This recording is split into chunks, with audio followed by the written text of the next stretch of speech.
In the group, Julia, I believe they only see the speakers. Is that true, Camilla? Or do they see the participants too? No, it's just the speaker. So we are live on Facebook. I'm just so excited to be sharing into my group, Let's Talk with Camila. So welcome everyone that is chiming in today. Welcome to all the participants that are on Zoom and to those that are calling in. So today is a really special day because the focus is on self-care. And you know, typically we, how do you say, you know, it's a conversation for a lot of women, but also for, you know, men, all of us in general, we need to take care of ourselves. And I think generally it's, you know, we're putting this on because look, we've been in a pandemic situation for over a year now. People are burned out.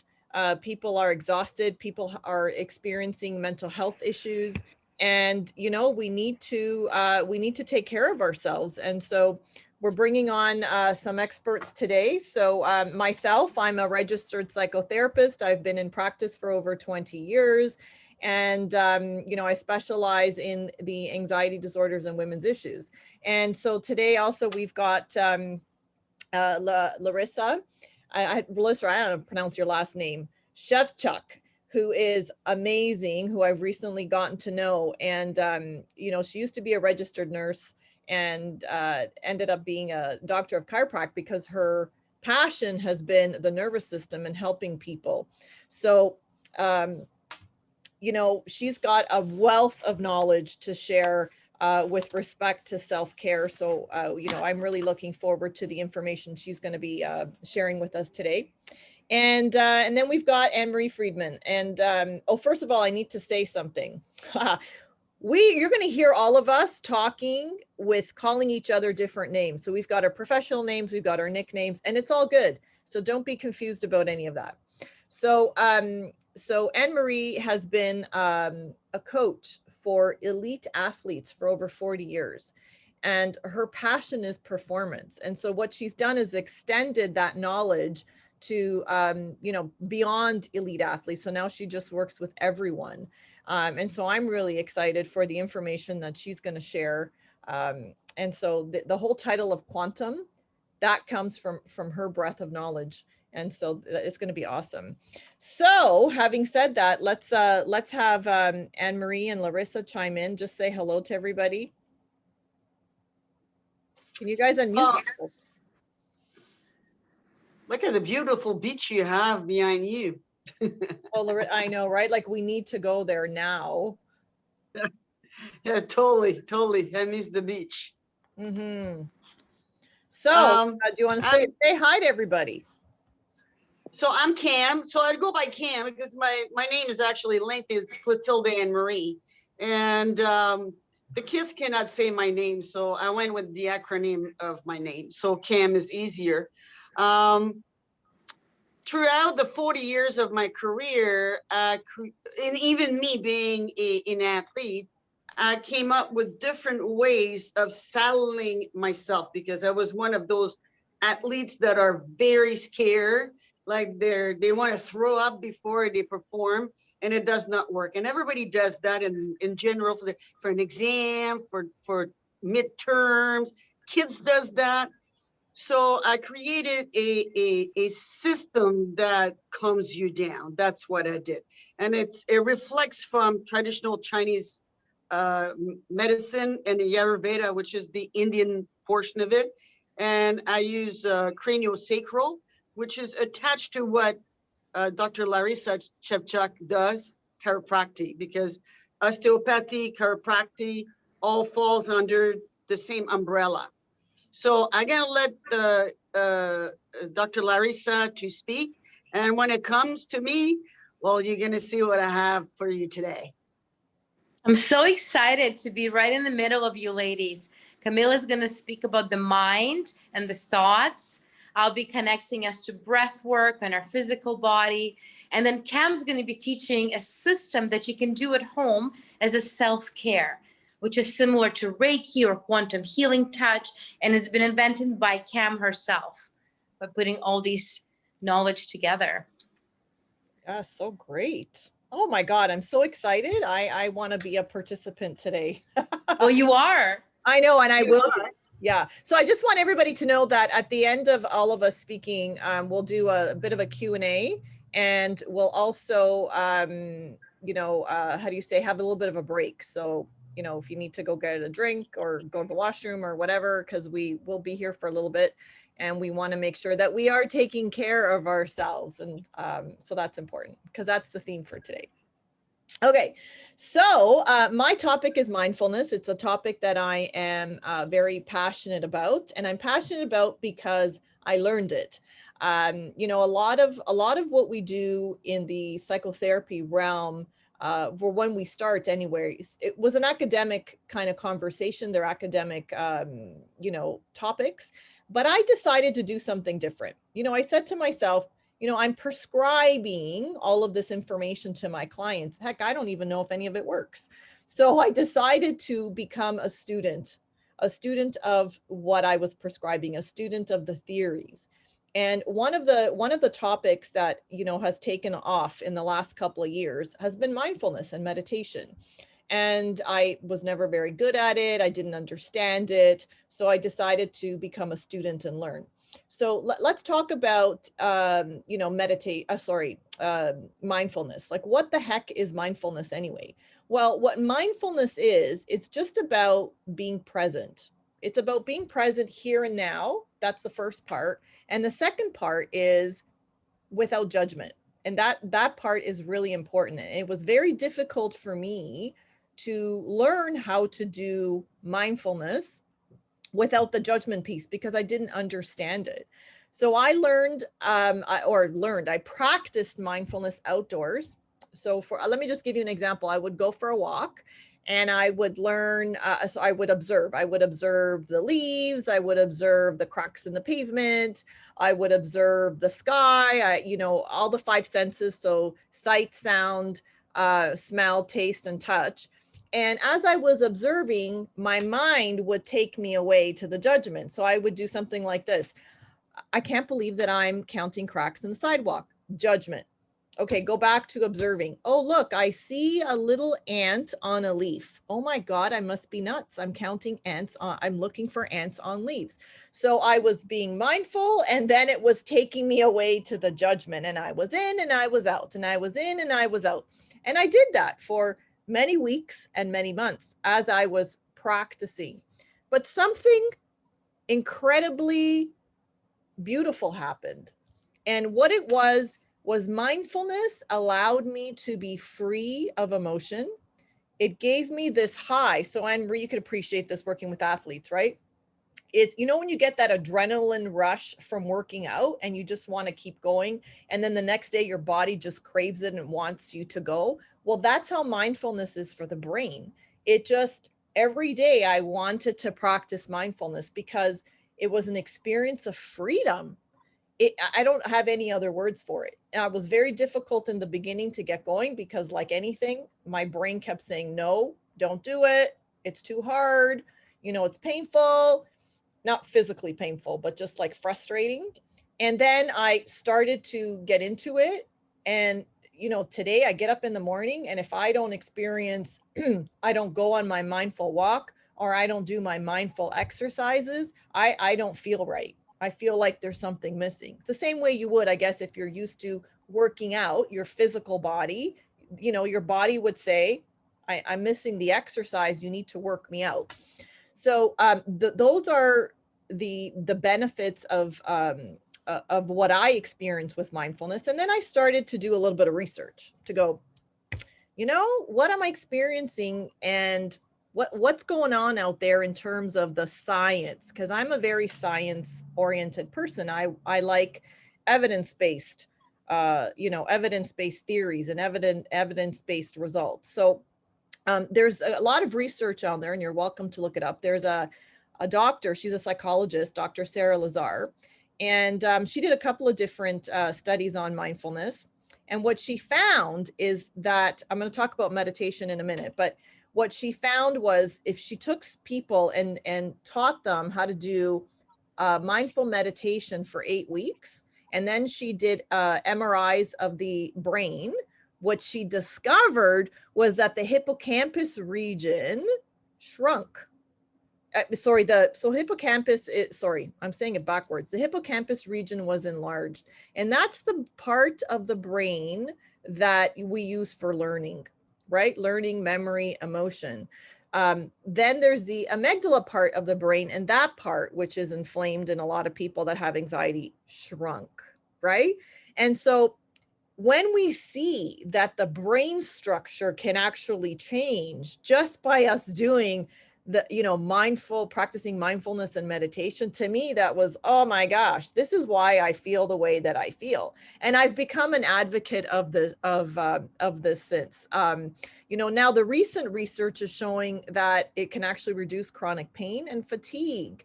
And most of us are feeling, very fatigued with, our Zoom calls. And I'm sorry, we're putting you on another one today. I know it's like the more we try to stay off, the more we know that's the only way we seem to be connecting these days. But there are many, many benefits, and literally only 5 to 10 minutes a day is what we need to be doing. But the trick is consistency. Many of us are not consistent in our lives. So, I mean, you look at, diets that are out there. We'll do something for a day or two, a week, a few months, and then we go back to, whatever it is we were doing before. So to me, I'm an advocate for lifestyle change. This isn't something that you do, deal with 5 minutes a day for 3 months, and then you go back to, no, you will lose the benefits. The benefits last as long as you continue to be on this journey. So let's talk about meditation. Like, what's the difference between mindfulness and meditation? Well, they are intertwined. A lot of people use them interchangeably, but they are different. So meditation, at the core of meditation, all it is very simply, it's setting time aside to do something good for yourself. It's an intention to do something good for yourself. Mindfulness is to pay attention to something in the present moment. So meditation is a form of mindfulness, but not all mindfulness is meditation, if that makes sense, right? So some examples of meditation include prayer, exercise, music, spiritual meditation, movement meditation, which is my favorite. And incorporated in movement meditation can be yoga. There's chakra meditation. There's breath awareness meditation, which many people are familiar with. And then guided meditations, which is what I do a lot with my clients, because to me, that's a great way to train the brain. And meditations, there's mantra meditations, and then mindful meditation, which is what I took on doing. And I know that Larissa is going to walk us through some meditations later, so that's going to be fun. So you definitely want to stick around for that. So the best way to engage in mindfulness is to look at the 5 senses. So I said taste, touch, smell, sound, smell. You want to really be in the moment. By the way, there is a phenomenal app. It's called What's Up, not WhatsApp. It's What's Up. It's a red screen with a hand on it. And it's got some really great exercises for getting grounded. I do it with my kids almost every night. It's amazing to take your thoughts and your mind off of, whatever it is that's bothering you, and to get you grounded. So let's talk about taste. How could you be mindful around taste? And by the way, look, we are we're at the tail end of winter. We've got 6 weeks left, something like that. And so how can we enjoy the senses according to winter? Because I like to apply it to the seasons that we're in. So taste. What are the flavors of winter foods? We've got hot soups, warm breads, you can make crock pot dinners. There's herbal teas, hot chocolates, anything that you can drink that has that temperature to it, and really sense it, taste it.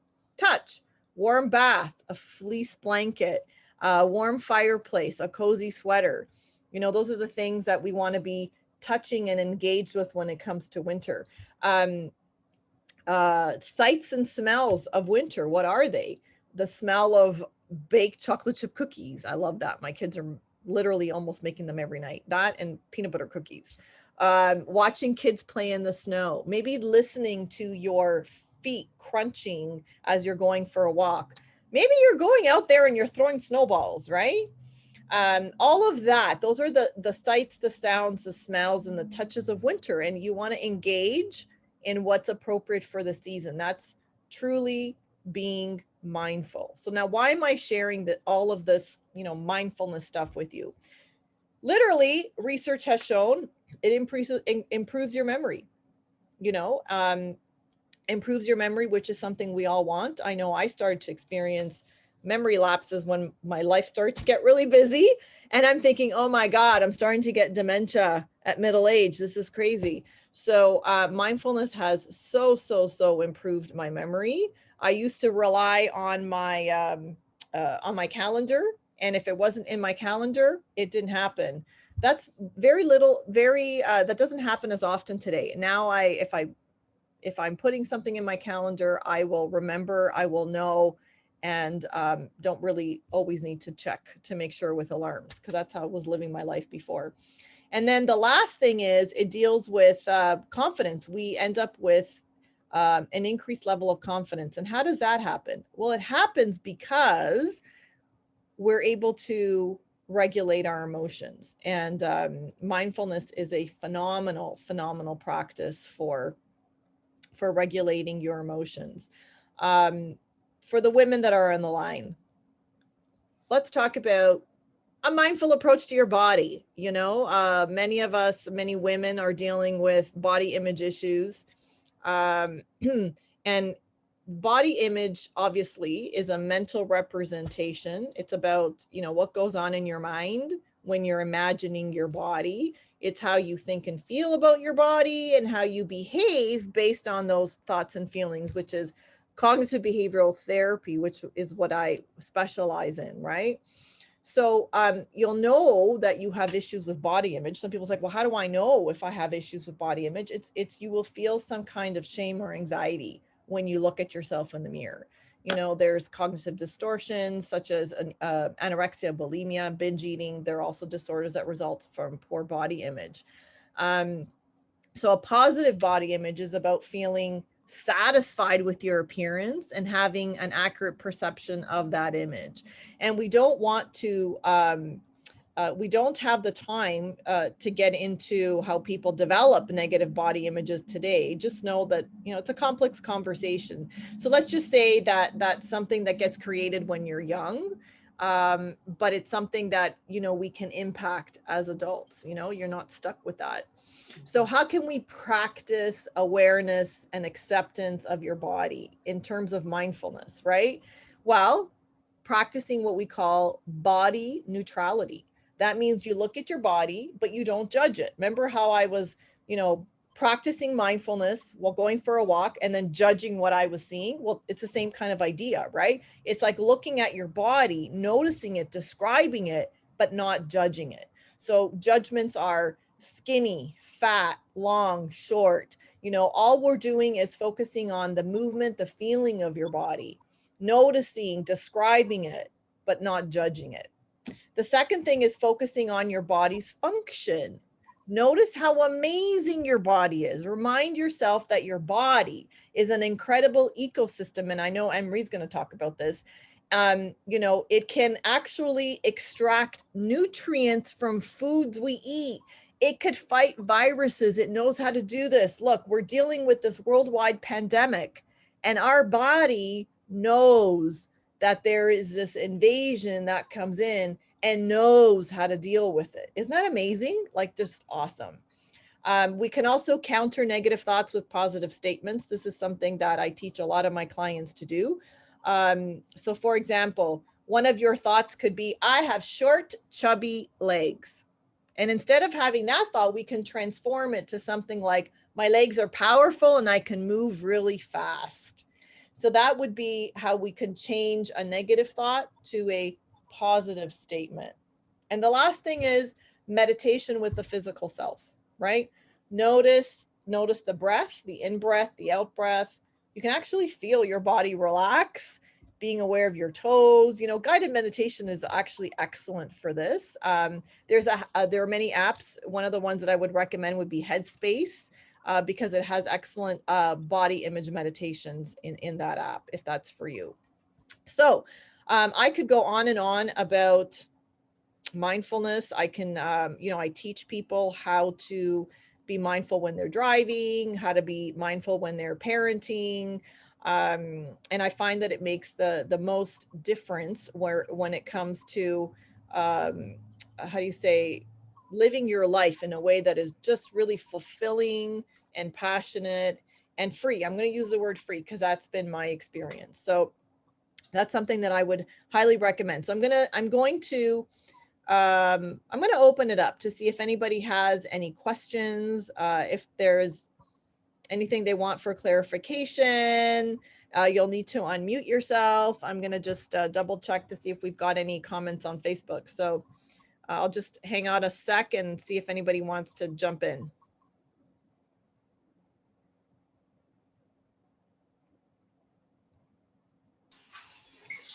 Julia, share one thing you're taking away from this. Oh. And then Cam, you're next. We're going to see if you've been paying attention. Yeah.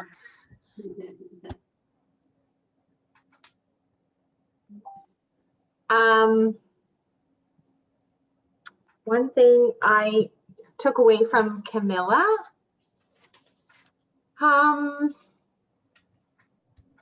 I guess really understanding the true difference between mindfulness and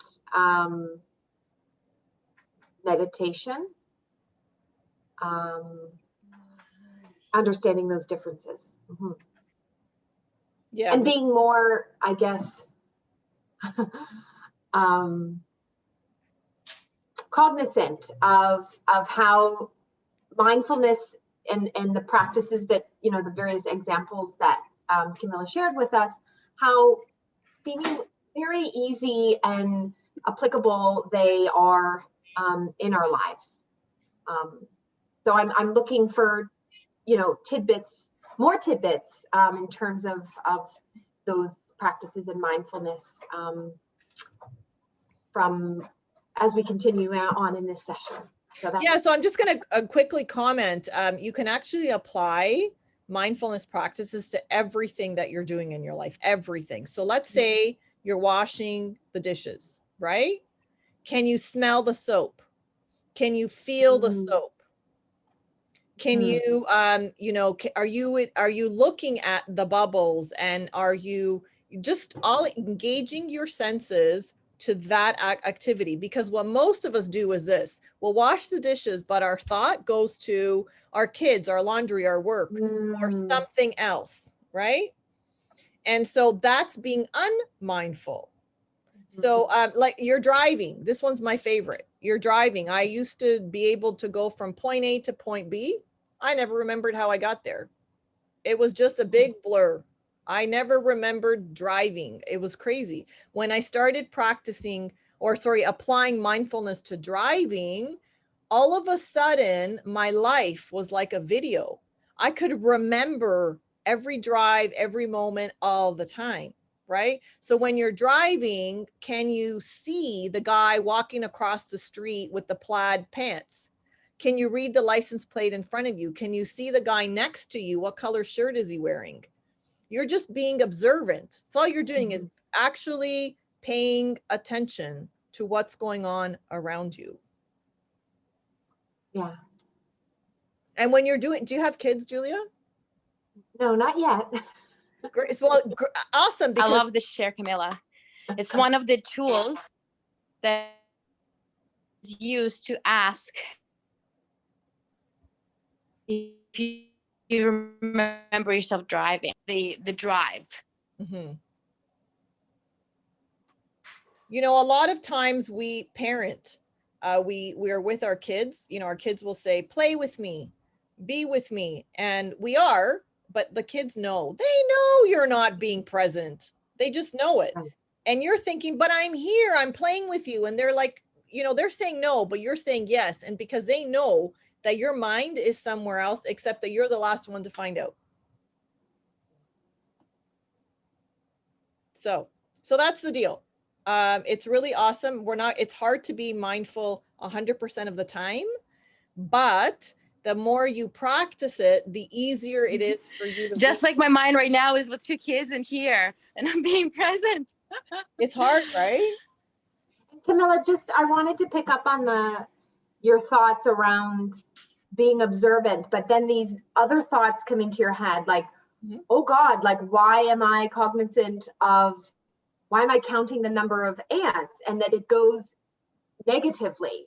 And Right. I also would identify with that. I do that a lot when I'm trying to be present, and then these little negative thoughts come in, and I suddenly am completely distracted by that, and Yes. it pulls me away. And so finding ways to sort of counter that would be helpful, I think. Well, the first thing you need to do is exactly what you're doing, is being aware, right? Because we can't change anything if we're not aware of it. You have to be aware you're doing it. What I found is helpful is to use a stopwatch. So I would start my watch, and then I would try to be mindful without judgment. And then as soon as a thought came in, I would stop it. And then we go, oh, that was 5 seconds. Oh, that was, 20 seconds. And all you're trying to do is be better at, right? So you're going to stretch it out. I mean, I got to a point where I think I could get in the minutes, which was really amazing. I do every morning a 40-minute mindful walk, but it's not always 40 minutes pure, right? I'll be in and out in those 40 minutes, but most of the 40 minutes is being mindful. And this is after years of practicing for me. I find it difficult. Why? Because we're human. We're just human. This is what we do. Don't make yourself wrong. Again, that's in judgment, right? It's really easy to say, oh my gosh, I'm so terrible at this. No, this is just how it goes. You're training your mind. Thank you for sharing. You're welcome. Great. Larissa, did you say I have to go next? I didn't say that, but I can go next. Yeah. No, I mean, did you say that I should be going next to make sure? Oh, yes. I wanted to share what you took away from it. Yes. Yeah, no, well, that is awesome, because Camilla is like, you're down right to the point. And one thing that we are to realize is that we function without breathing. And you can do the stopwatch like Milna was talking about with the breathing. Half the time we hold our breath, and it's really interesting. Just think, if I was putting you on a treadmill and make you hold your breath, how long you will last. Probably so it's the same thing. Yeah. Right? So, and the other thing too, when you're talking about judgment, it's so funny, because what was coming to me was I took on practice that when I start being mindfulness and being judgmental, especially driving, I will start saying, Barney, the pink the purple dinosaur, the jingle, and I will go love, love, love, love, love, love, until it goes away. Because sometimes your humanity is so much bigger, and it's really interesting because it puts you in a vibration of love. Because I will talk about vibrational things when I get to mine, but like, you're so on the ball, and Camilla, it's like awesome. Thanks. Yeah, it's a lot of fun. Actually, I've had a lot of fun learning this and teaching everybody. Larissa, any final thoughts from you? I thought it was so great, Camilla, to hear that you yourself were judging yourself, about the ant. So just so relatable, versus going to somebody for help and then thinking like they have it all figured out, So it's like, we're all human. Yeah. It's like, I found that very helpful to know. Yeah, very great. Okay. I love the sound of children. To me, allowing them to be is the true essence of being present, because they're always in the moment. They're always in the moment. Yeah. They're a great example. You're absolutely right with that. Yeah. Very great. It's so easy to duplicate. And so, Go ahead. Go ahead. It's so easy to duplicate. And that's why, like everything you taught talk today, it's easy. Everybody who's listening to it can duplicate it and teach it to somebody else, share it. Yeah. So, you know, like you just go. So do we want to take a little bit of a, I don't think we should do a break. I think we should just motor on and then do a break. You guys good with that? Yes. And for my portion, I do have an assignment for you ladies to grab. So we're actually going to practice things that Camilla talked about. So you're going to go on a little hunter, Hunter? Scavenger hunt. That's the word. Scavenger hunt. And grab something that is soft. It could be a towel. It could be a plush toy. So you're going to grab something that is soft. It could be a sweater. You're going to grab something that is smooth. It could be a spoon. It could be a notebook.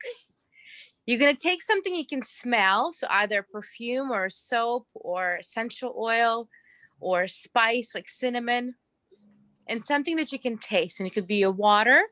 You might want to add lemon to it. Maybe you want to make yourself a tea. So we're going to target all senses. Okay. So are we, Okay. like, So you have, are we going to put our cameras on? Like, are we just going to, I feel like I'm at a bridal shower. It's like, ready, set, go get all your items. exactly it. You actually right now, yeah, like a toddler, show and tell. Yeah. Because Okay. we're going to do show and tell as well. Okay. Let's So do go it. get your Let's stuff. Go get your stuff. So something soft, something smooth, something to taste, something to smell.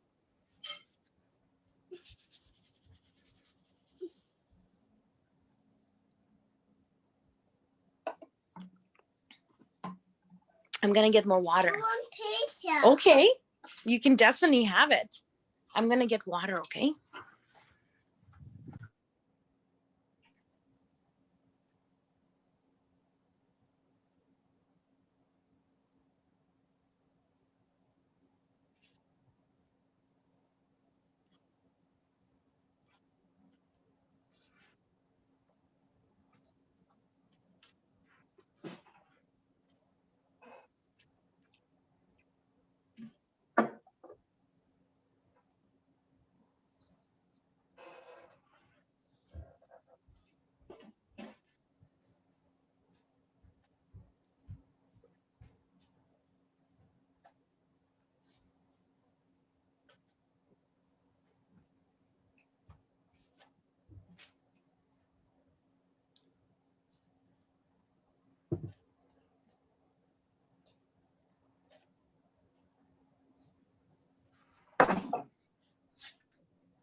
Hey, are we all good? Waiting for everybody. I just don't have anything for sound because I could just press play for that. Yes. Yeah. And I was going to ask you, did I miss any senses? And that was the sound one. Yeah, because it's hard. You gotta, not hard, but I mean, it's, you can't grab it, right? And we can create it. So crinkling. Actually, we could if you've got a music box. If anybody has something to hold on to that pops open and plays music.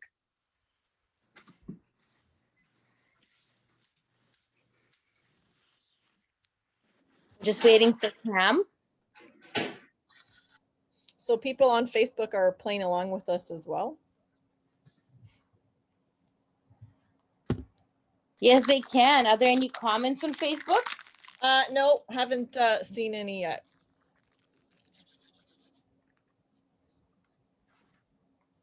I'm setting up my kids with snacks.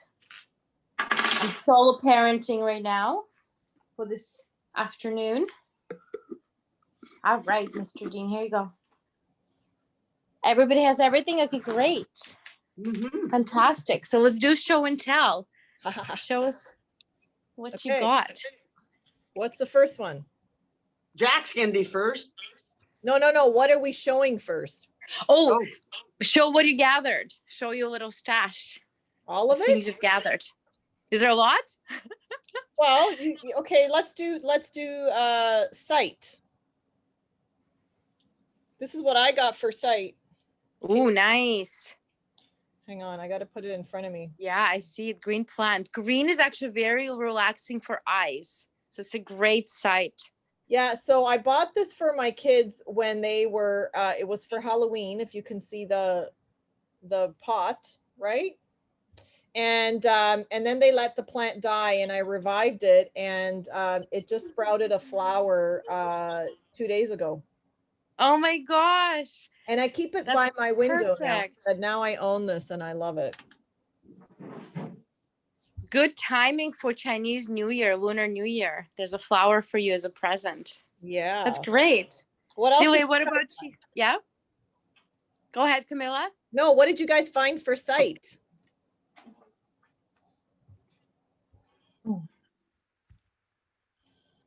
No one else? Something really pretty or whatever? Oh, no. Sorry.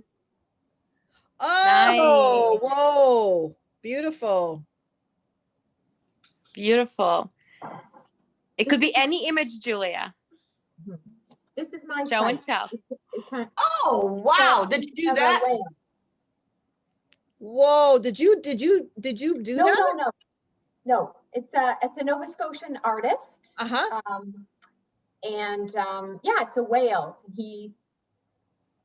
I have it hanging here in the living room, and I just love. Ah, that's gorgeous. Like, wow. Thank you. I love it. I love it too. That's beautiful. What did you get? That's something soft, everyone. Show us that you got something soft. I have an Angora sweater. Mm. My kids This wouldn't is- let me take their plush toys. This is my it's my traveling cape. And Oh, it's I sleek. love it. It's beautiful. So it's super, because sometimes in France the temperature in the winter changes where depending you are. Uh-huh. So you just put that on the top of whatever and it's really warm. It's not only just soft and Nice. And has memories of travel. So that's amazing. totally. Now, and we're going to infuse it with positive intentions today as well. What about you, Julia? I have this cashmere throw in the living room, and it's Nice. curiously soft. And I'm not doing smell. Well, you can just smell. Well, I have my smell for something else, but I tend to, when something's soft, want to smell it. Mm-hmm. Nice. Hey, Okay. Caroline, what do you next? Smell. Smell. No, Caroline, well, there's Caroline Watts. I got my favorite perfume. And I put some on. Nice. Sage? Yeah. Oh, Nice. yes, I have that too. Beautiful. This is I bought some eucalyptus recently because it's one of my favorites. Oh, wow. I haven't seen that in a long time. I used to love. Oh, I love it. It's now dry, but I sometimes hang it in the shower. Yeah. Oh, what a Totally. great idea. Oh, I love it. Wow. You can get it actually, now's the time to buy it. They often have it. I got this at the Metro, Yeah. the grocery store in Toronto. So when Yeah. you hang Never it, seen when you hang it eucalyptus in a pot. Oh. It's in the. I've never seen it in a it's in pot. vase. But it's cut. It's not actually growing, right? It's No, branches. it's just cut. It's cut. Yeah, very great. Yummy. Wow. That's one of my most favorite smells is eucalyptus. Yeah. Mm. We had Fresh. pictures taken for a wedding in San Francisco in the eucalyptus forest, and it was so amazing because you actually smell it and it's in the air. It was incredible. Oh, Mm. heaven. Camilla, what about you for smell? I did my perfume. Oh, yes, you talked about that. Yes, and sage for camp. Perfect. All right. And for taste? I have my Anything for water, taste? my lime, Mhm. my lime Perrier. My Amazing. by Clementine. Nice. I have lemon water. Great. Amazing. Wonderful. Okay, I'm going to take us on a guided meditation. So I invite you to sit comfortably. You can close your eyes or soften your gaze. And you're going to notice your hands and your feet. Notice where they are right now in the space. Plant them firmly on the ground, your feet if they're crossed. Relax your hands on your wrist. You can place them on your lap or somewhere where it's comfortable. And bring your awareness to your hands and your feet. Notice the 3D shape it is, the shape of it. Notice the air touching your hands. Notice the socks if you're wearing any socks. The ground or the slippers touching your feet. Imagine where your fingernails are and your toenails are and see if you can actually feel them. If you can feel your fingernails and toenails. Feel the coolness of your hands, or maybe they feel warm. Notice the sounds around you and my kids.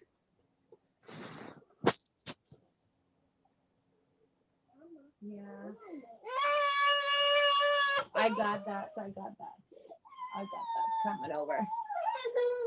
Notice what thoughts you're having, what feelings you're having as you hear my baby. She's safe. She's safe. She's safe. She's ready for a nap. Notice if you feel uncomfortable in your physical body, if your physical body has changed, if it became more contracted or worried. And bring relaxation to your body and to your shoulders. Feel the gravity working on your body. Feel gravity pulling you down. And notice the gravity effects on your body. Are your shoulders feeling a little tight? Let them melt. Notice your body and your abdomen. Let your abdomen relax. See if you're holding it in. See if you're aware of the shape your abdomen makes in space. And let it lovingly be. Just observe it. It's just you and your body observing. Bringing neutrality to it. If there's any thoughts about your body, say thank you and park it on the side and continue bringing neutrality. Bring your attention to your pelvis, to your sitting bones. Notice the chair behind your sitting bones. Notice how they are sitting on the chair. See if you want to create a little bit more space. If you need to part your legs a little bit. If you need to part your buttocks a little bit the way they're sitting on a chair. Maybe you need to shift your pelvis a little. Notice the 3D shape your pelvis takes in space. Front, back, sides. Bring neutrality. And notice the physical sensation. Give me a moment, please, okay? Thank you. I'm getting cold. Continue taking deep breaths, filling up your body with air as you're noticing your feet, your hands, your pelvis. Are you putting my feet on my shirt? Yes. Yes. You're doing great. You're doing amazing. Notice the sounds around you. Can you hear the air flowing in your place where you are? Are there any sounds around you? You're hearing sounds of my children. And right now I invite you to reach out and touch something that you gather that is soft. And run your fingers over it and really feel the softness, the bumpiness, the texture of it. See if both hands feel it the same. Yes, we're gonna go to sleep. Now touch something smooth that you gathered. It could be the table next to you, that's smooth. And you can alternate between the soft and the smooth. And just focus on that and notice the thoughts you might be having.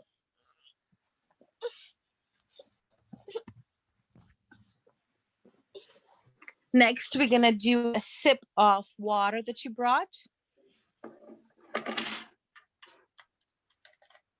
And feel it on your lips, feel it on your mouth, feel it going down your throat, and maybe even landing in your stomach. Maybe you actually can feel it in your stomach.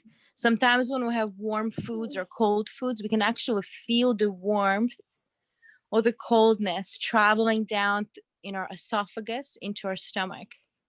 And just like Camilla was sharing right now, being winter, we have comfort foods that we like. Think of a comfort food you enjoy during winter, during cold, bone-chilling days. Imagine what it looks like, what it smells like. Imagine consuming it. You can take another sip of water, and again, think of the comfort food that you enjoy having. And as you're drinking the water and you're feeling the sensation of the water, you're thinking about the item that you really enjoy to have in the winter. Think of the memories you have associated with that item. Somebody you know and loved introduced you to it, or whenever you consumed it, you have certain memories around it. And just see how multidimensional an item could be. How many memories they're attached to an item, how many emotions and thoughts. And there might be some very nice memories, there might be some sad memories. Bring neutrality to it and be in observer mode. You're collecting information, you're collecting data about certain foods that you're having. You're doing an amazing job. Well done. Next, we're going to smell. So bring the item you collected for a sense of smell and take a gentle whiff with one nostril and then the other, and observe the sides. See if you can smell with the same intensity from both sides. And you can go back and forth and back and forth and see if you can bring balance to the way you can smell from both sides.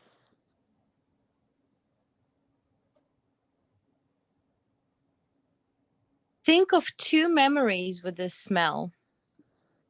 How did you acquire this item, perhaps? Maybe somebody gifted it to you.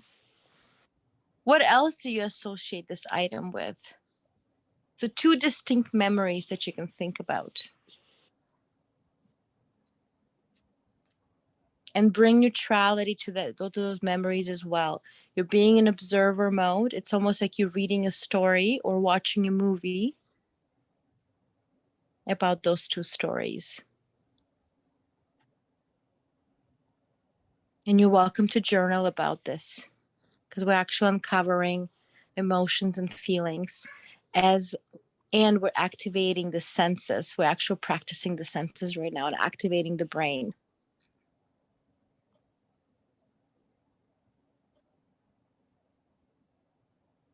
I'm going to again invite you to activate your sense of hearing and notice the sounds around you.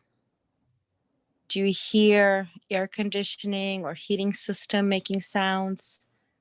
Is there any drafts that you might be hearing in the house? Animals maybe walking?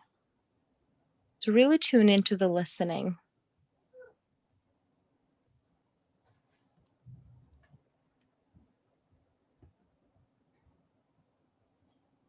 I'm going to ask Camilla to assist me. Camilla, have I missed any senses? No, I think you're doing pretty good. Did we touch on everything? We did. All five? Mm-hmm. Great, great. By activating all 5 senses like that, we descended into our physical body. And that puts us into parasympathetic healing state. It takes us out of our head, where we could be in the flight, fight, freeze mode of emergency of stress, and brings it into our physical body. Now we can do a scan of our body. We can see, how is my breathing? Am I breathing nice and slow? Am I bringing the breath all the way down? We can scan our body and feel gravity affecting our body and see where we can melt our body a little bit, where we can bring some stability or balance. Where is our body sending an ache that we can attend to and send loving energy to? This is a great opportunity to do self-gratitude and self-thank you. Thank you, body, for being alive, for functioning day in and day out. For all these years, you've been working for me. You've been serving me, knowing what to do, doing your best. I thank you. There might have been times when I have neglected you, didn't pay attention to you. Please know that I love and appreciate you. Please know that you can count on me to take care of you. I value you. I'm bringing observer mode to check on you, and I will listen to your communication. Thank you. I invite you to open your eyes if you had them closed, and take a scan around the room. Look around your room and see if anything stands out differently. If you can notice the brightness,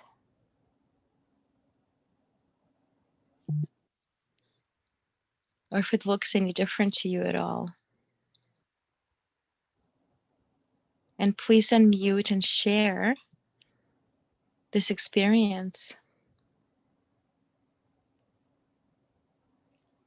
I just noticed the snowflakes that are dancing around in the air. I was looking out the window before, but I didn't see them before.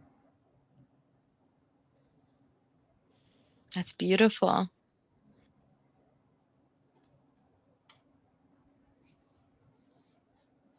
How about you, Julia? How was it for you? I loved your bit about feeling gratitude and recognizing what our body does for us. We're so, I am so out of tune with that. And it really, it's so true. My body has been working for me for all these years. And I don't ever sort of see it as like I would never think to thank it or to recognize how much it's done for me. And to see it in a new light in that way is really lovely. So I thank you for making me more aware of that. Thank you for sharing that, Julia. And I also acknowledge you for using the word I to describe your experience.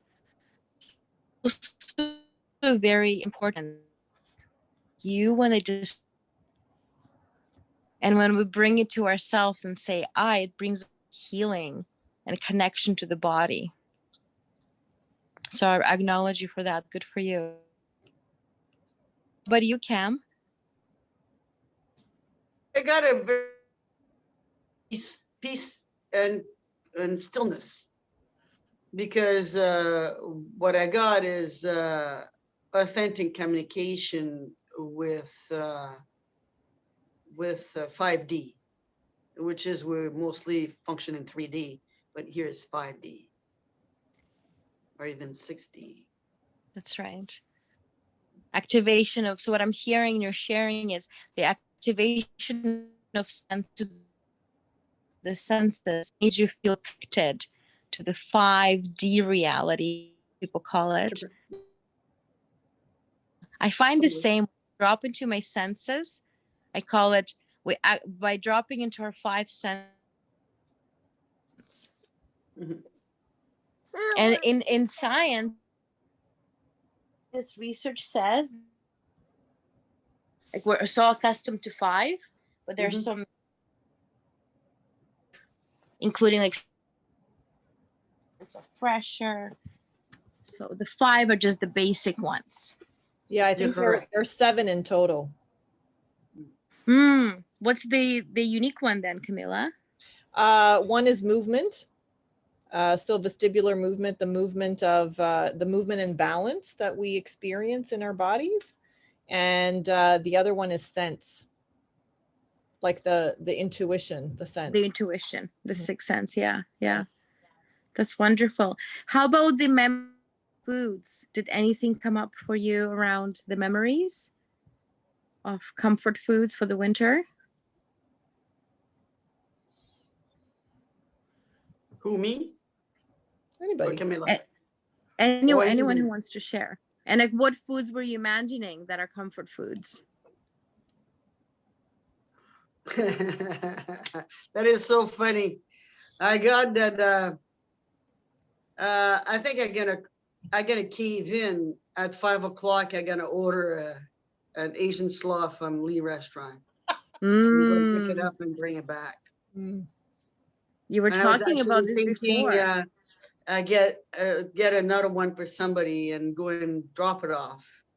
Oh, act of kindness. Nice. Love it. Was anyone thinking of a hot chocolate? Were With the you? marshmallows. Hot chocolate was coming through to me. Okay. So I was curious if it was like I was picking up somebody else's or somebody else was thinking about it. I always think of chicken soup when it comes to winter. Just any kind of soup that you can drink. Wonderful. I was brought back to my childhood and homemade spaghetti dinner that my mom would make. So it was a staple in the winter, and just that sense of being in our warm kitchen and my mom's loving, way. So that was very apparent for me in that moment. Nice. So you time traveled and experienced those emotions and feelings. That's so great to if you want to call your mom and share about like that memory. I think that would really warm her heart. Good idea. I like that. I will. Thank you so much, ladies, for coming with me on this journey. And maybe Camilla can comment. I missed a part when you were sharing about meditation and mindfulness being different, Camilla. So maybe you can share on the physiological benefits of the meditation that I just took people on. And I know you talked about it in the beginning, but maybe you can tie it in a little bit again. Yeah, so the research shows that if you practice minimum of 20 minutes a day of meditation, you can actually structurally change your brain. And so the structural changes that happen are in the hippocampus region, which it enlarges, and that's the part of your brain that's responsible for memory and emotion, and so it tends to shrink as we get older. But when you practice meditation on a regular basis, you have the opportunity to change it structurally, which is amazing, because a lot of times we think, there's a lot we don't know about the brain, but we think that as we get older, there's nothing we can do. Well, that's not true. We can impact it. That's the first thing. The second part is for people that are experiencing anxiety, there's a region of your brain. Think of it like what do you call it? Arthritis, right? How your joints get inflamed. Well, there's a portion of your brain that also becomes inflamed with the cortisol and adrenaline that's being released on a regular basis. So if you're practicing meditation where you are calming yourself down on a regular basis, that portion of your brain tends to settle down. It's not as inflamed, and that obviously provides physical benefits for you as well. That is beautiful, Camilla. Beautiful. I see that with my clients who participate in mindfulness, like everything you just said. the Yeah, joints. and I want pain to say something else too, Larissa, people think that they need to practice this when they're feeling anxious, when their life is out of sorts. It's actually the other way around. You need to be practicing this when you're calm, when your things are going well. So it's almost like, if I'm bleeding, I need to, stop the bleeding. But we never think about prevention. So meditation, mindfulness is all about prevention. Yeah. sink into the of the calmness, practice it daily. So when the emergency arises, we know how to sink into that state. Totally. That's well said. Yeah. It's actually taking on a way of leaving. Use something that is us through the years.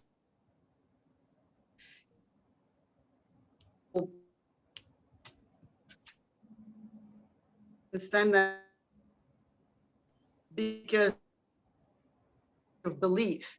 Once you believe it be, well, there's no questions.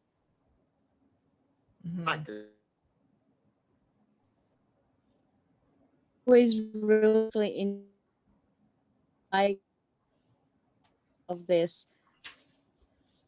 I would like to reintroduce Cam and myself and became very good friends.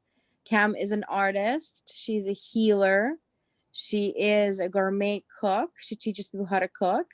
And she's been on a wall of chef. Yes. And she teaches life skills such as swimming and lifeguard skills as well. And she's been involved with athletes for many, many years. And very knowledgeable in nutrition and mindset. So I'm excited to learn the system you have invented, Cam. Self-regulation. It's really what it is. It is. That's where it is. And Camilla and Larissa has experienced my system through me. And it's really interesting because I always thought that you need to experience Caroline Watts and Mimi, who's also on here, experience it. But Mimi actually had a back discomfort, and I got her to do the system over the phone, and we didn't do it. We just did a portion of it. We didn't do the whole thing. So how it came about is that I injure myself as an athlete when I was competing when I was younger, and most people who came and see me to train with me were people were injured. So that's mean I start training people with a sense of rehabilitation. So it's what, like Camilla said, it's training with the power of healing yourself as you go. And mindset can create on the athlete that we can hurt ourselves. So I'm going to give you an example. You know, when you're 5 years old and you suddenly get sick because you don't want to go to school, you actually get a fever and the whole thing, and you don't go to school. But like by lunchtime, you're a new person. You can play. Well, we do that unconsciously. So the system that I came up with is not, I didn't reinvent the wheel. I lived in China for a year, and it gave me the ability to learn about traditional Chinese medicine. And the other thing is Ayurveda is chakra. Everybody knows about chakra. I've been using chakra for I don't know how long, like probably 30 years. Never thought about that, using it as the part of Ayurveda. But both Chinese and Ayurveda, they use food to repair the body. So everything you know, it's funny because I was looking at those 5 senses exercise that you did, Larissa. It's, I'm not going to repeat it, but you can do the same thing. So you can spurse your tea, you can spurse your food Yeah. with herbs, with spice. And if we look at all different ethoses in the world, like ethoses mean culture, they all have different ones, but some strikes across. One will be honey. Honey is an antibiotic. You can put it on wounds. You can do all kinds of different things. So can you imagine, you instead of using that poison called white sugar, you replace it by raw honey. And then you actually, if you look, athletes like gods, Greek gods, that's what they ate. So so that's how you all intricate area things. So today I could go on and on and on and talking about nutrition, but I'm sure that there's people who already knows this, what I just said. And when you bring it in mindfulness, that you actually spend attention when you're eating. How many of you sit and have a meal without watching TV, without talking, and just like, oh my God, having a food orgasm? That's what I call it. Okay, because it's the ultimate. Okay, so for an example, I'm going to go back to what I was seeing when Larissa was making us doing the exercise, is the Asian slaw from Lee's restaurant. And there's a few people that is on this call who tasted, and they sat there and they went into a food orgasm. And that's how I prepare my food now, because you can do the same thing. You don't have to go to Lee's restaurant all the time, but you can prepare your food that every time you eat, it's an experience of ecstasy. And that's what Larissa and Camilla were talking, is actually how we can put our brain in a state of ecstasy. So that's mean all your endocrine system can regulate itself almost instantly. You know, when you take a bath, when you take, you do, you know, I was smelling my sage calms, you know, lavender calms. At night, I have chamomile lavender tea. Sometimes I put ginger in it, like I do different things. So that's where it is you just play. It's interesting how we can play with our food, with our senses, and with our intuition. The other way that we play with our intuition is doubting ourselves. So do you remember I talk about beliefs? If we're 100% believing in what we're doing, every time that something who appears to be judgment, actually, I'm going to say something. You know, when that little voice comes in, it's either judgment or it's beliefs. When it goes to judgment, that's when you went to doubt. You just cited completely. So what it is with my system is actually you using your hands, because your hands are talisman. You have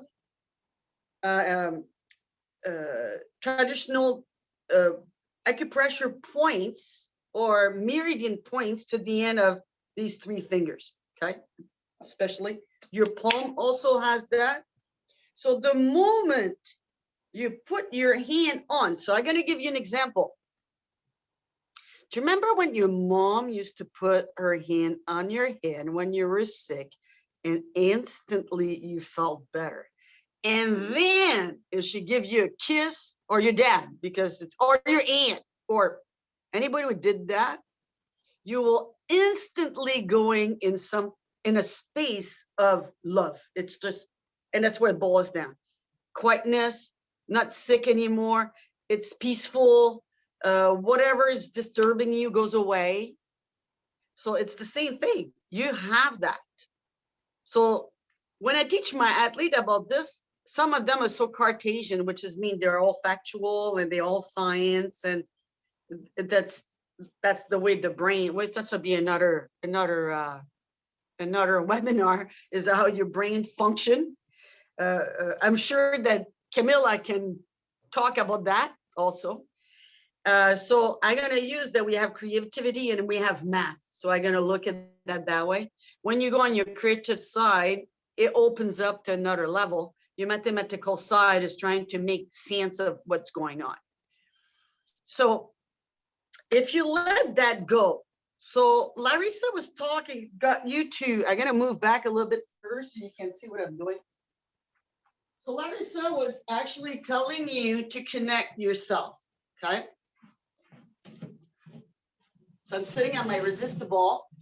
So what I want to do, when you're doing that same thing that Larissa got you to do it, palms up, sit square, ground your feet, ground your pelvis. So your pelvis floor, which is your root chakra, I want you to really connect that and go all the way down to the center of the earth. So the core center of the earth, I want you to go and plug into this. You can close your eyes, and when you bring it in, I want you to actually reverse. So you're going to go from the core of the earth and bring it right back up to your pelvis floor, which is your root chakra. Bring it up to your sacral chakra, then to your plexus solar. And in the middle of the chest is actually the heart center, traditional Chinese meridian. And your heart chakra is actually right behind your thymus, which is one of the primary gland of your endocrine system. So you can actually regulate that. So you can oscillate that power from the core of the earth to there. Now, keep breathing. You can focus on the bridge of your nose and breathe in and out. So you can breathe either on 4, or if you have practice, you can breathe in on 8 and exhale on 7. You're going to go to the crown chakra, and you're going to make it look like an aperture. You know, if you look at a camera, the aperture opens and closes. So I want you to open that aperture and go to the core center of the sun and go and plug yourself right in.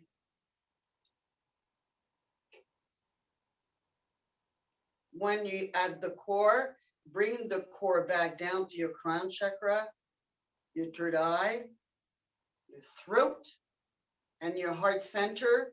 And you can oscillate between the heart center and the heart chakra.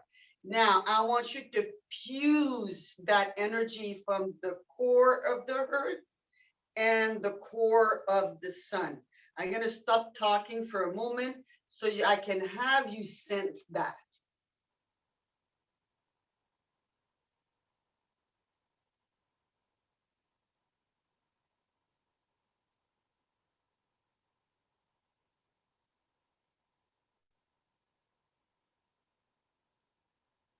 Feel your body erect in the position of comfort.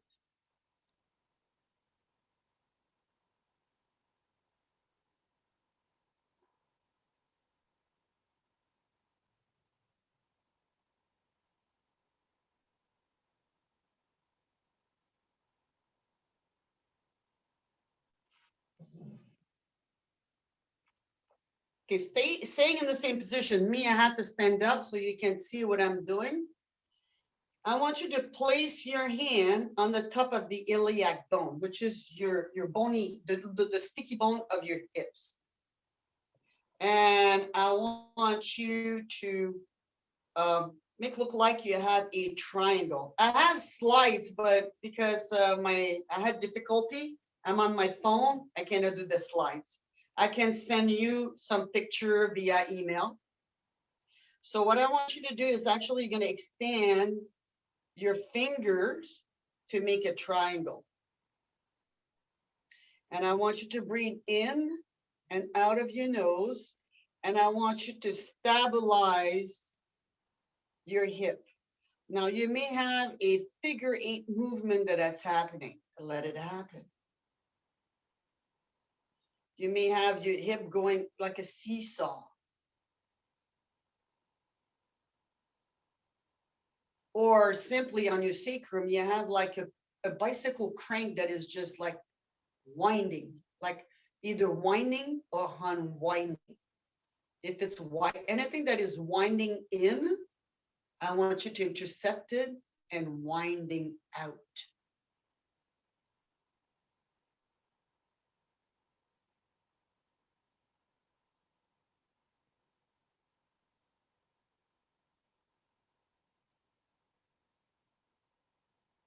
And if anybody's watching me, you're going to see my body is trying to square itself on the top of my hips and my shoulder underneath. That's what I'm trying to do. Keep breathing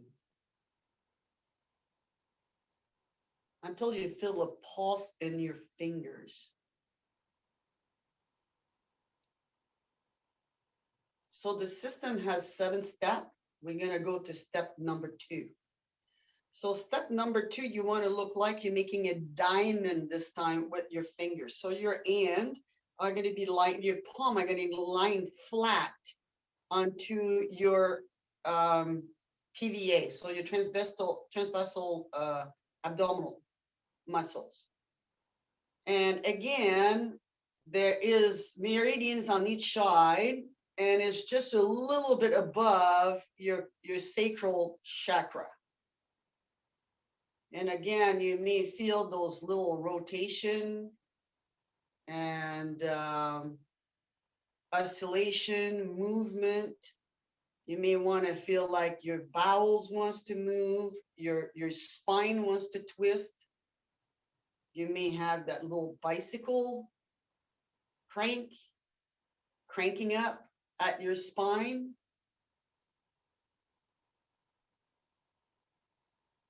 If it's coiling in, intercept it and coil it out.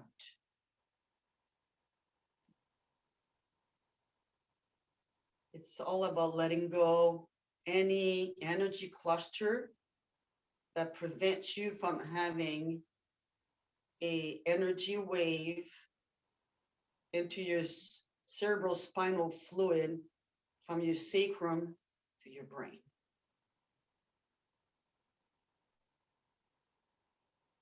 And keep breathing.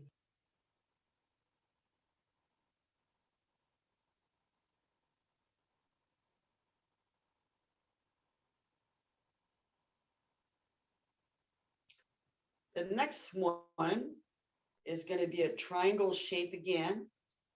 You want to put your hand right at the bottom of your rib cage. And you want to extend again those fingers so it looks like they're touching. So basically, you're going to have one hand resting on your liver, and the other hand is going to be resting onto your spleen.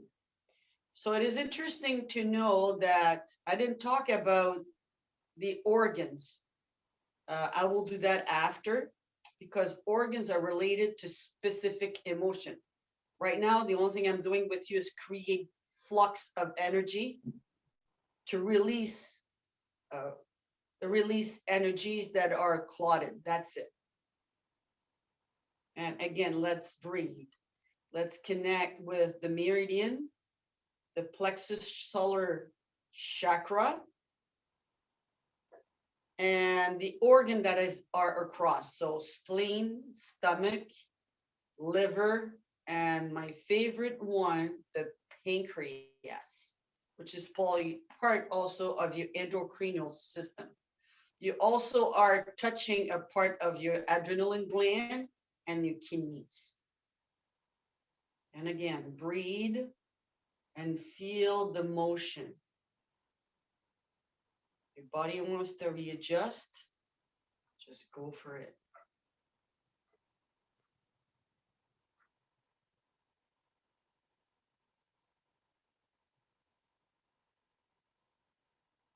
Again, if anything is coiling inwards, intercept it and shift it to coil outwards.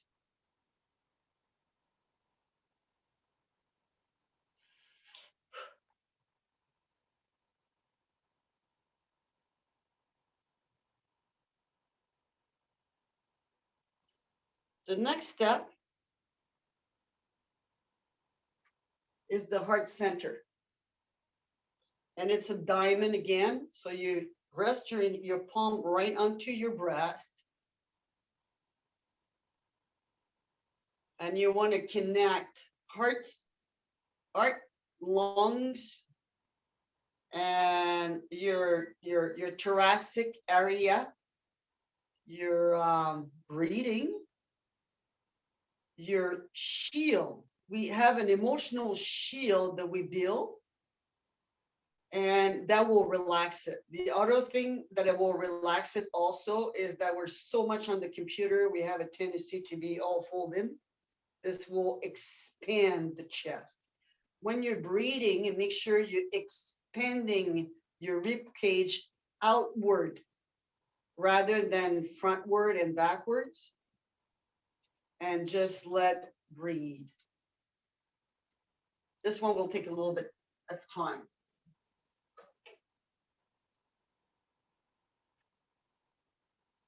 Just be with it, feel what it's in. Let your body do what it wants, adjust itself, twist.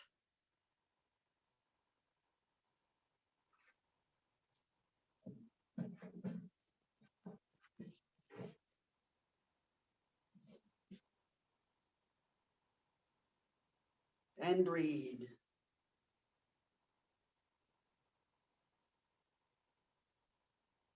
The next one is a little bit different. You're going to take your hand flat and you're going to come and put them right underneath of your clavicle.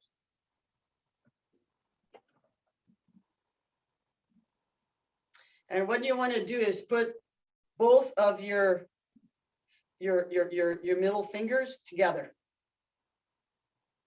So they're right on the top of your thymus. The thymus is very, very, very large, like your pancreas when you're born. As you grow older, it gets smaller. However, you have the ability to get it to grow back and become again the mirror image of your pancreas. So do you get how your endocrine system is going to start restoring itself and regulate itself, that you're going to lose weight by itself? And let's breathe again. Again, you want to make sure that you're feeling these movements. Sometimes you might feel that your hands are splitting apart, but they're not. They are going to be. Just let it go. It will, in the movement, the ethereal movement of the wave, it will look like that you're moving stuff. Just be with it.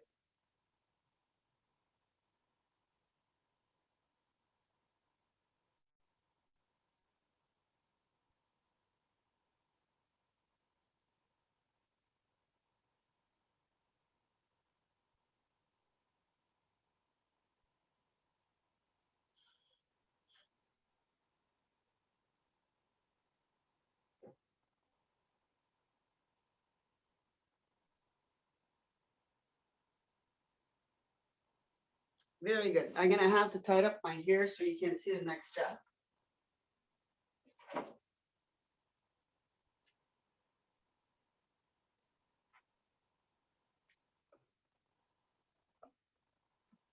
The next step is we're going to move the ioid. The ioid is a little tiny cartilage that is at the end of your tongue. And when you're somebody who holds your speaking or does not speak, and I'm not saying in the sense that you're not speaking the truth by lying, it's just you're not speaking your truth. So when something emotional is not working for you, you never voice it. There's a lot of people who does that. We've been trained to do that. I come from an age era that's like, please, can you be quiet? Stop acting up. Are you being hysterical? You know, the word hysterical comes from the word, the prefix is hyste. That's mean uterus. And recall means like uterus, crazy uterus. So do you get that we've been taught to, oh, be pretty, shut up and move along? So this little bone, cartilage will be impeded. And the other one that we have here is the base of the occipital. So you look for where you're having that kind of arch shape at the bottom of your skull. And you want to put these two fingers, and that is the cilium. The cilium is the spiritual center of the it's a spiritual center, period. So what we call this area is the gate, and people refer it to the reptilian brain, because the reptilian brain is your flight, fight. I call it the 5F. It's your physical realm. So you're going to take these two fingers and you're going to come and put them right on each side of your throat, just where you feel your lymph nodes. And you don't really want to squeeze. You just want to put them. I actually don't necessarily touch myself when I'm doing this. I found that if you are a little bit off, you have more power to make it move. But 5% of pressure is fine. So let's go back to our breathing and let's see what's going to happen with this.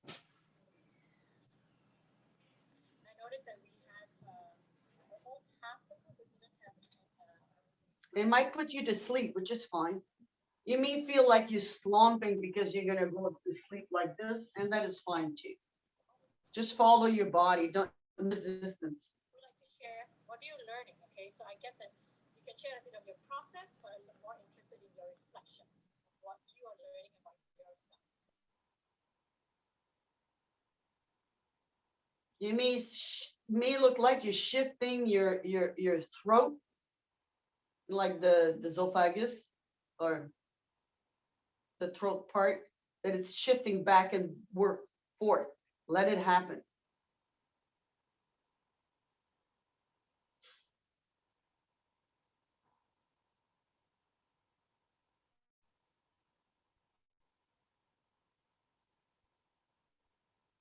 And don't forget to keep being plugged into that sun core and earth core.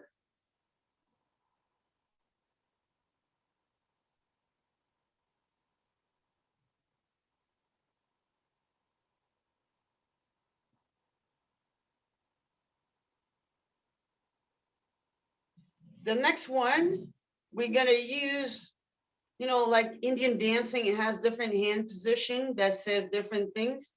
For the purpose of this particularly introduction, I will not get into depth of it, but this is one way, and the other way is like this. Okay, it's like a petal.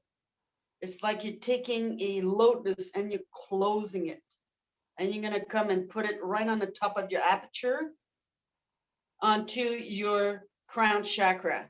And the other one that is like this, so you have your thumb, you take your index, ring fingers, and you let your index and your baby finger stick out. You're going to come and put it right on your third eye. And again, this time what you want to go and do is reset your hypothalamus, your pineal gland, and your pituitary gland. And Camilla was talking about a specific part of the brain. That is it. So just be with it and breathe in and out.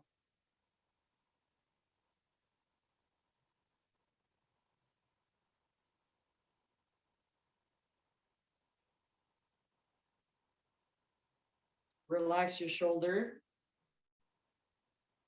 Relax everything. If you feel like you want to slump, that's fine with me.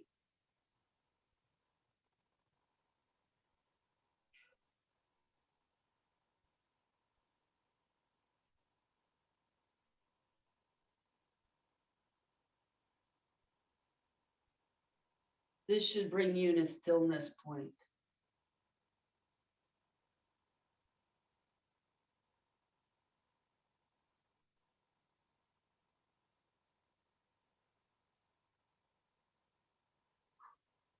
Now to close yourself, to see that the wave is going from your sacrum up to your brain, and you use your spinal fluid and your dural membrane to create a pulse and a wave, a navigation. You're going to put your hand right on the top of your head, and you're going to come and put your hand right at the pelvis floor. And I want you to be really connected with the sun and the planet to create that amazing still wave.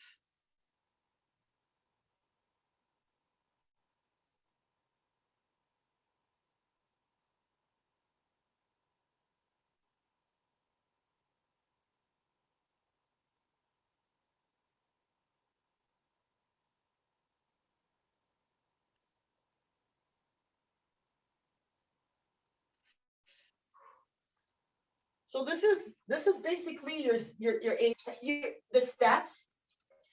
You can do this sitting down. You can do it standing up, and you can do it lying down. Lying down, I guarantee you, if you have insomnia, you won't have it for long.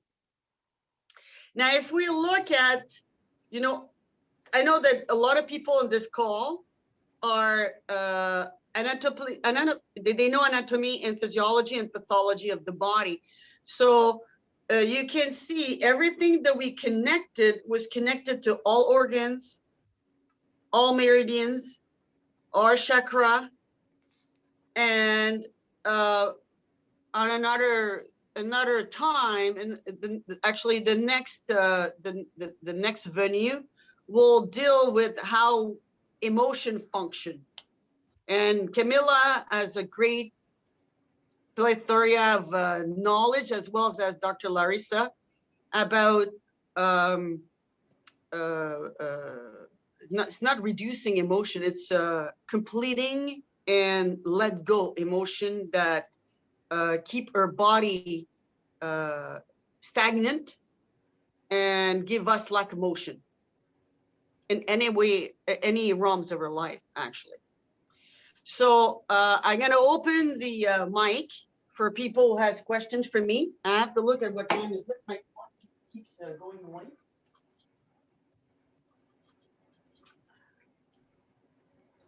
So if does anybody has questions?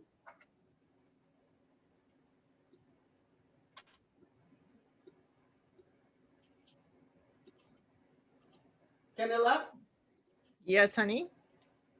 do you have anything to say? Well, that was a very lovely experience. I felt my body relaxing. One, because I was able to get out of my chair, but also the connection. I find how we're often not connected to our physical self, right?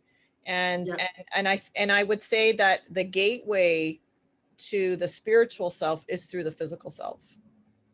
You're absolutely right with that too. Yeah, that's good. It's very good. Now I have a question for you, because you experienced it while I was doing it to you. Remember where Camilla had a really amazing session. We were at Wazaka Beach, on the side of the beach outside, on a lovely 80+ degrees weather with no wind, just blue sky. Mm-hmm. So what did you see? Were you able to recreate that movement that did you feel some of the movement at the different points that you had? Recreated again by myself? No. Yeah.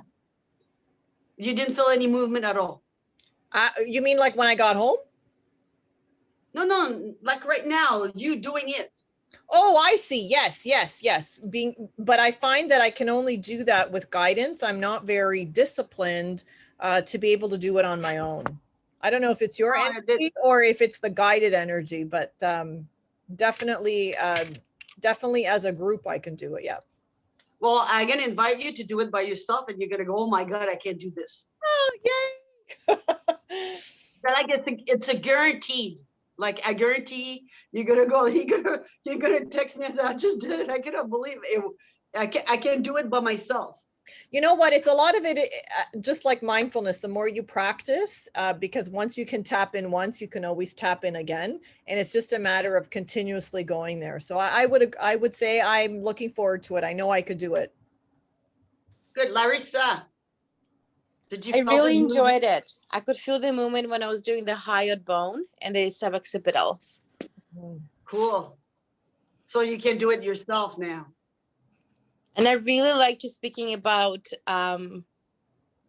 thymus. It's quite a forgotten gland organ, not talked about, and it's so important. And we can stimulate it even just by rubbing our sternum whenever we want to boost our immune system, like self-massage it. So thank you for bringing attention to it. Cool. The other thing that I'm going to invite people to do is talk to your kids to do that. Okay. But themselves. So when they have things that doesn't work, or they feel agitated or any sort of thing like that, or at night when they're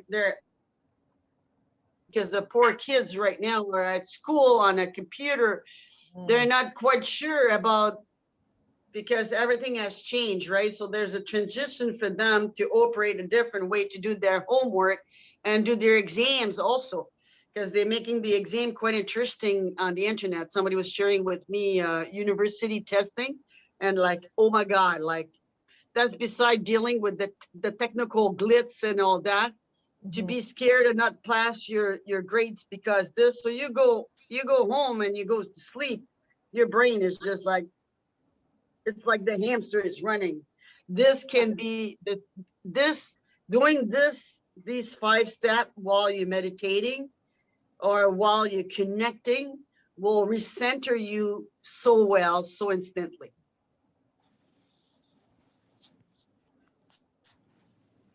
I don't know what Thank time you everyone who joined in. We have so many people who joined in: Patricia and Jack and Carolyn and Mimi. Yeah, it's really exciting. I would Yeah, love well, to. Yeah. I would love to hear what the participants has to say. They don't have to show themselves, but it will, or write in the comments what you got. Also, maybe if there are things that we should have done differently, or, and again, my apology because the link, I was getting so much, I'm not going to go there. I had said everything's going to work in Kidori. It didn't maybe not work the way it's normally planned, but it's all good. It will get worked at as we go. So, yeah, you can either share verbally or you can write something in the comments. And maybe you want something you came here with an expectation of hearing something, and you didn't get that. So Charlene from Facebook said she totally loved today, and I know she can't voice her opinion the way we can linked into Zoom, but maybe for those of you that are on Facebook, we've had quite a few views. You can type in what you liked about today, what worked, what are your takeaways, and then we can share those.